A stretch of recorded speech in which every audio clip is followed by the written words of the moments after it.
Hello everybody, and delighted to be here with you today for another of the Massage Warehouse videos. My name's Sunita Passi and I'm an Ayurvedic practitioner and the founder of Tri-Dosha, and we run FHT accredited training courses in Ayurvedic bodywork. We focus on supporting holistic wellness professionals and also skincare professionals. So today's video topic is all about top tips for therapists when it comes to setting prices. Now, when I was thinking about this, I thought, gosh, I've been in this industry for 20 years now. I actually started my own practice in London in nearly 20 years ago. And it took me back to thinking about, how do we set massage rates for our professional services? And, when I think about this, there's a number of things that we have to consider. So I've put it into three categories. The first category, I would say, is personal factors. So this really relates to how much do you need to earn per hour after your costs? And this can be dependent on the type of therapy that you're delivering. It can be dependent on the area that you're facilitating your treatments in. Obviously, treatments in London are going to be more costly to deliver than those in the north somewhere. So things like that are going to have an impact on your required hourly rate, as it were. You also need to think about how many hours you want to work and also how many years you see yourself in this business and actually facilitating hands-on treatments. And once you've figured all of that out, so where you're working, cost of your treatment, and really getting clear on how much you need to earn per hour after cost, how many hours you want to work per week, and how many years you actually see yourself facilitating your hands-on treatments, then you'll start to get an idea initially of your hourly rate.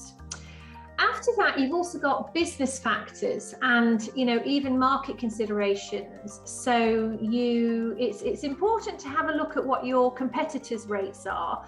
You don't want to price yourself low, but you also don't want to price yourself out of the market. And also, another thing that falls into this is also consumer demand for your service. So what kind of treatment are you delivering? How much training did you have to take in order to be able to deliver this service? What are the cost factors in that training? Is it a particularly niche area or an expert area? These are all considerations that you need to think about when you're setting your prices as well. So you've got the costs of setting up, and then also your costs of delivery. And also what falls into business is how you're delivering your treatment. So if you're renting a space, you're going to have rent, an hourly rate or a monthly rate. If you have a home treatment room, you're still going to have costs because that's a space that you're not using for yourself or for your family. There's still a cost to running that space. So you still need to put a price on it. And you're going to have operational costs. So you've got things like electricity, heat, laundry, couch roll, all of these sorts of things, cost of oils, cost of consumables, all of these things are also have got to be factored in.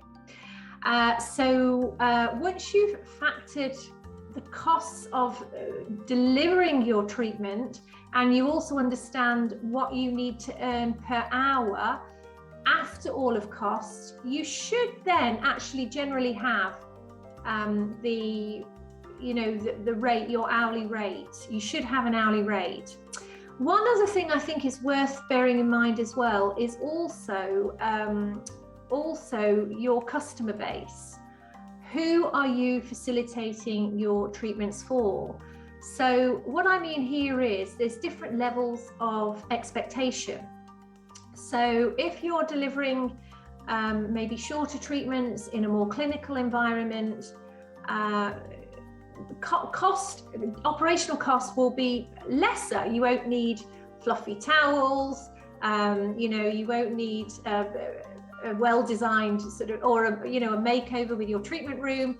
But if your audience is more of a premium audience, you've also got to take those considerations into, fact them in as well, because there will then be an expectation that the treatment is being delivered on a particular type of couch, that the towels are of particular quality, that the environment has been created in such a way that creates an atmosphere that this type of client is looking for as well.